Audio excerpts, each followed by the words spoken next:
Now more of the Mark Moses Show on Sports Radio 95.9 The Fan. Hey, welcome back to the show. And right now here on the Club 52 hotline, it is my pleasure to get this guy on, a legend here in the state of Florida, and broadcasting as well. The voice of the Florida State Seminoles and your Tampa Bay Buccaneers right here on the Fan. His name is Gene Deckerhoff. Gene, how you doing today, man? Hey, Mark, I'm doing great. We're getting closer. 116 days till Florida State kicks off the 2014 season against Oklahoma State. You are absolutely right. And I've been wanting to ask you this question for months now, okay? You do Saturdays with Florida State, then you do the Buccaneers Sunday. What was 2013 like, where Saturday you're kicking butt every weekend, and then Sunday the Buccaneers are underperforming? I mean, what was that like from a broadcasting standpoint? Well, lest we forget, November was a pretty good month for our Buccaneers last year. Remember, we took Seattle to overtime, the eventual Super Bowl champion, and then we rolled off 3 wins in a row. So it was not a bad month in November. The other month, well, you know, not a whole lot to talk about. But, hey, football's football, and I love doing Saturday and Sunday football games, and I'm glad you guys carry the Buccaneers. Yeah, you're absolutely right. Let's stick with the Florida State Seminoles. Yeah. That 2013 campaign, was that the, not only for Jameis Winston, but was that the coming out party for Jimbo Fisher? Like, all right, this is my program, and I'm here to win national titles now. 2 years ago, Mark, Jimbo Fisher said to anyone who would listen how important winning the ACC championship was. We hadn't won one in a long time, okay? And all of a sudden, Florida State now is the top team in the conference, and there was a little bit of swagger. I guess that's the word ESPN used that word a lot, but of confidence, okay? Not arrogance, but confidence. And Jimbo made the statement at that time, you don't know how to win championships until you win one.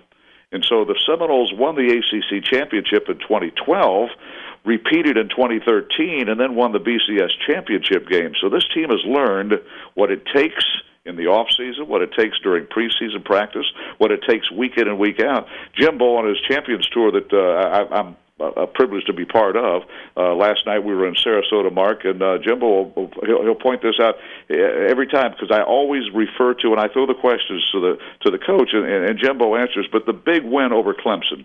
Anyone who wears garnet and gold remembers Florida State 51, Clemson 14. They scored a touchdown in the closing minute, or it would have been 51-7, and Clemson was the number 3 ranked team playing on their home stadium turf in front of a record crowd, and Florida State just demolished a very good Clemson football team that finished in the top 10, as you recall, and won a huge bowl game at the end of the season. In fact, the ACC swept their two BCS bowl games. Clemson, a big winner over, I think it was Ohio State, and then Florida State, obviously, over a very good Auburn team ranked number 2 in the country. But Jimbo said that how he was convinced that this team was special was after that huge win over Clemson on October the 19th, the very next Monday, the very next practice.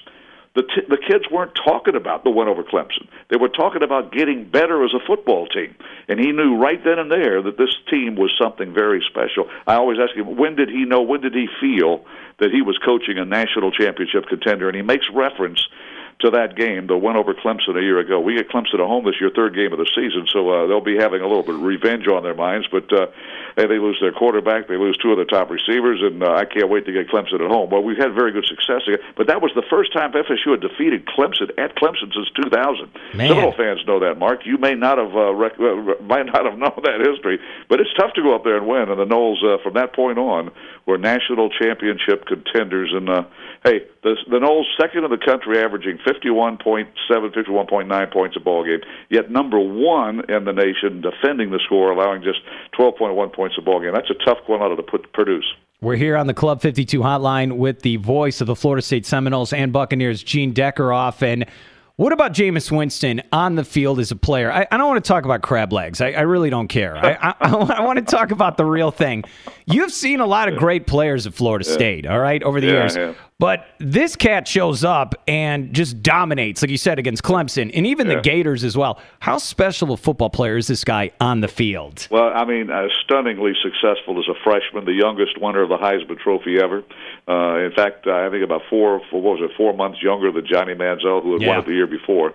As far as I'm concerned, is as good a character as I've ever seen in a young man, and there's a lot of pressure on him. A lot of people want a piece of a Heisman Trophy winner, and he's working his way through this. That's why there's very few repeats as winners of the Heisman Trophy. And the knock on Heisman Trophy is the team that has a Heisman Trophy winner generally doesn't win the national championship. But they throw that thing out the window. But I remember Charlie Ward won the Heisman Trophy in 1993, and boy, oh boy, Nebraska gave us fits. It was a last-second field goal, last-minute field goal, I guess I should say, at the time that won that football game, and then we had to cross our fingers that Nebraska would would miss the field goal. And Bobby had already been drenched with the Powerade, so you can't get that off of you. But we had a Heisman Trophy winner and won a national championship. Didn't happen with Chris Winkie, although Chris Winkie did not win the Heisman Trophy until the following year. We won the national championship in '93, and then Chris, the oldest winner of the Heisman Trophy, won the Heisman Trophy in 2000. But then again, here's that old thing. We played Oklahoma, did not play our A game, and got beat. That should have been another national championship for Florida State. Just didn't work out that way. But the Heisman jinx, I guess, had something to do with it. But as far as your question, I just spoke to a Rotary Club over in Quincy, Florida, about 20 miles from my home/office. And, hey, I brought it up. Somebody brought it, hey, what about this stuff going on and all that? And the same, it's, I think, an honest mistake by Jameis.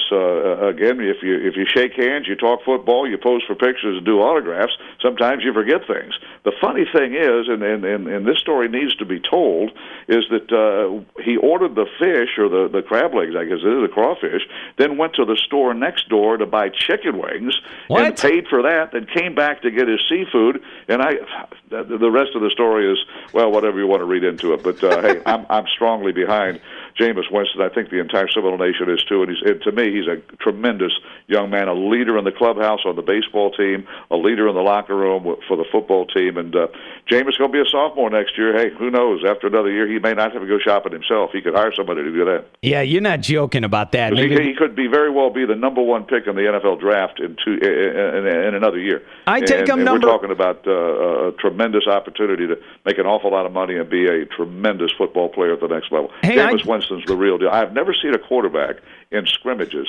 I mean, no matter what the year, freshman, sophomore, junior, senior, no matter how extensive they know the playbook, I have never seen a quarterback with precision and put the ball right in the hands of his receiver to make plays time in and time out. And let's face it, practice gets old, it gets boring. Who wants to practice, period?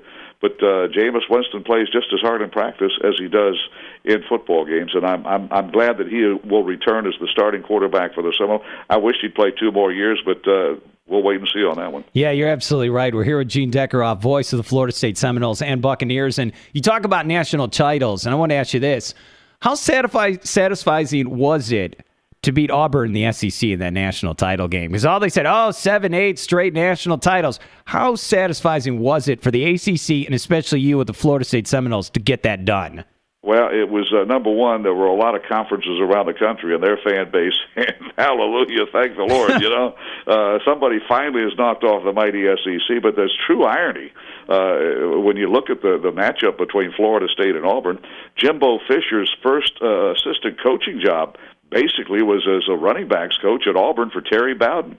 He had been a graduate assistant at Samford, where he played 1 year for Terry, and then was a graduate assistant, I believe, for 2 years, and may have gotten a promotion to assistant coach before Terry got the job. But his first assistant coaching job at a big-time school was at Auburn. He knows all the Auburn boosters, the Auburn alums, the big War Eagle guys, that have made that program great. And here it is, Jimbo Fisher from Florida State out of the ACC, battling the SEC champion Auburn Tigers. And, let's remember, Gus Malzahn was National Coach of the Year, and his team had defied all experts by one after not winning an SEC game the year before, winning all of their games, including stunning come-from-behind last-minute wins over Georgia and Alabama.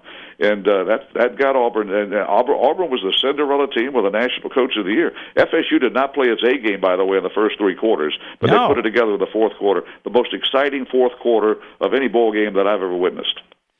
Let's switch gears. Let's talk about the Tampa Bay Buccaneers. Draft is coming up Thursday. Yeah. I want to ask you real quick. I know you're a busy man. How excited are you for Lovie Smith? I mean, he had success in Chicago. Do you feel like he can bring that same mojo down there to one Bucs place? Well, let me just say this, Mark. Lovie Smith has had success no matter where he's been. Yeah. He had success as a linebacker coach for the Tampa Bay Buccaneers when he was an assistant coach to Tony Dungy, then defensive coordinator St. Louis Rams. Next up on the agenda, head coach of the Chicago Bears. And I think his resume speaks for itself. Oh, by the way, in his high school career at Sandy Springs, I think was a high school, Lovie Smith and a kid by the name of David Overstreet, that football team in high school scored more points than any high school team before them and any high school team since them. I don't know, they averaged 60, 70, 80 points a ball game, something like that, but a tremendous high school football player. And now he has honestly, I think, put together the most solid resume of any of the new head coaches of the National Football League, and he's assembled a tremendous staff. And football is like any other business. It's a network out there, and good guys hire good people. And Lovie Smith has put together a staff that I think is going to really turn the franchise around and get us back up into the glory days of the Tony Dungy era, and obviously topped off by the 2002 Super Bowl championship, Super Bowl 37, with John Gruden as the head coach. I can't wait. Hey, it's a lot more fun broadcasting wins than it is broadcasting losses. Well, I know the Buccaneers have a new logo, new helmet, new jerseys, and everything. Are you going to be ready in the broadcast booth? Those numbers are going to be kind of hard to see, don't you think? Yeah, they are, but that's why they make binoculars, Mark. Obviously, some venues are easier than others. I'll tell you, a nightmare venue for play-by-play announcers is the Superdome in New Orleans. We used to have a pretty decent level, but we're at the very top. And you can barely see Mr. Benson's parasol when he's dancing down there as the Saints are beating somebody like a drum on the football field. But that's a tough venue, and it's always dark for some reason there. But you know what? We got a little fluorescent in those numbers, so maybe that'll be an edge, an advantage, and I won't have to get as strong of binoculars. But no, I like the look. I like new things, and remember this: even though the uniform and the fonts and the numbers of everything is new, got a new look about it. They still incorporate the pewter and red and orange, the official colors of the Tampa Bay Buccaneers. So, hey, and hey, speaking of logos, Florida State's got a new logo. That's right. A new logo. We got a new font. We got a new shade of garnet, and hey, things change, but they stay the same. So the old saying goes, you know. Hey, if I could beat you in a potato sack, I'll do that. I don't really care for jerseys. Yeah, for our fans along the east coast of Florida that listen to your station and stations up and down the I-95 corridor, last year was a dream season. It had been a long time since Florida State had put together a season like we put together last year. FSU in 1999 became the first university in major college football to put together an undefeated, wire-to-wire, ranked number one season. No other team had ever done it since the beginning of the Associated Press poll. No team has done it since. And Florida State now probably will be preseason number one, Mark, and I think with Jameis Winston at quarterback, Rashad Green coming back, Rashad Green is liable to break all of Ron Sellers' major records. Peter Warrick has the record for most touchdowns in a season, in a career, 31. All Rashad Green needs is 9 more, and hey, that's an average season for Rashad, and he'll break the great Peter Warrick's record. Peter Warrick, remember, had a chance to win the Heisman Trophy in '99, but he stubbed his toe and finished, I think, 3rd or 4th. Yeah. But then go back to the Ron Sellers jingle joints. He was a year younger than me at Paxson High School. I was at Forest High School in Jacksonville, and he came over to Florida State. Bill Peterson was throwing the football like they do nowadays in those hurry-up offenses, and his records have held since the late 1960s, about 1,245 yards, give or take a few, for career receiving yards, and career catches less than 70. Ron Sellers' records that nobody thought would ever be broken are on the line, and if Rashad Green stays healthy, he's been a big-time player. Think of the big play he had against Auburn that set up the winning touchdown and also got the pass interference call. Rashad Green's the real deal, and keep an eye on Carlos Williams at running back. I heard Tony Barnard on Tim Brando's show yesterday when I was driving back from a short camping trip. He says, keep an eye on that Carlos Williams kid as a running back. Tony Barnard's seen some pretty good ones in the SEC. That's the first name out of his mouth. Tony said, keep an eye on Carlos Williams, running back, Florida State. He wears number 9. And there's some faster guys than Carlos in that backfield. The Noles are ready to repeat, I think, as national champions. That's tough to do, Mark, but right now it looks pretty good. Yeah, you're absolutely right. Gene, I'm going to end you with this. Yeah. We have a lot of, in the state of Florida, smack talk between the Noles and the Gators. Absolutely. How great is the rivalry? Because you talk about all-time rivalries in college football. How does it rank? I mean, you've been around it a long time. You know the great games over the history of this rivalry. How great is the smack talk between the fans and the play on the field? It never ends year-round. And I know Alabama, Auburn, and my goodness, you listen to Paul Feinbaum's show, you can tell there's a lot of animosity between Alabama and Auburn fans. Roll Tide and War Eagle, and they threw in a few expletives in between those things. But that's a tremendous rivalry. Texas A&M, a huge rivalry. Florida State, Florida, since 1958. When those two teams finally met on the gridiron, that has been a huge rivalry.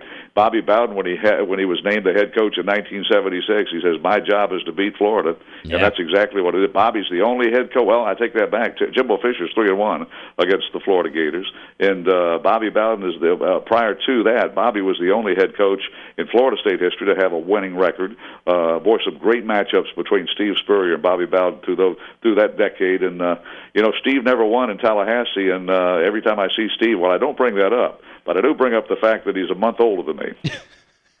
He was born on April 2nd, 1945, and I was born on May the 2nd, 1945. And what? He and I worked together for 3 wonderful years in the United States Football League with the Tampa Bay Bandits, and got to know Jerry and Steve and the family, and I still kid him about him being older than me.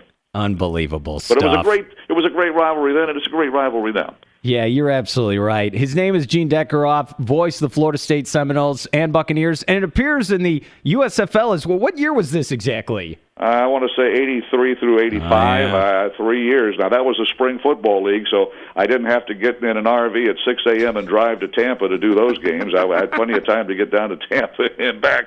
But, now it's a little bit tougher. Saturday, Sunday games. This will be year 26 of doing Saturday games and Sunday games. And, there are no home games for Gino here. Every home game is 4 hours and 35 minutes by a little RV between Tallahassee, Florida, and Tampa. And then we come home after the game. But now we stay over the night. My wife is retired, and she drives halfway, and I drive the other half. That's awesome stuff. Gene, I appreciate your help. I know you're a busy man. Mark, good talking to you, and go 95, 95.9, right? Yeah, that's right. A fan, huh? Okay. I hope I can get you on again. Studio 52, you didn't tell me about that, but hey, rock on, Studio 52. All right, I'll see you around, man. All Thanks. right,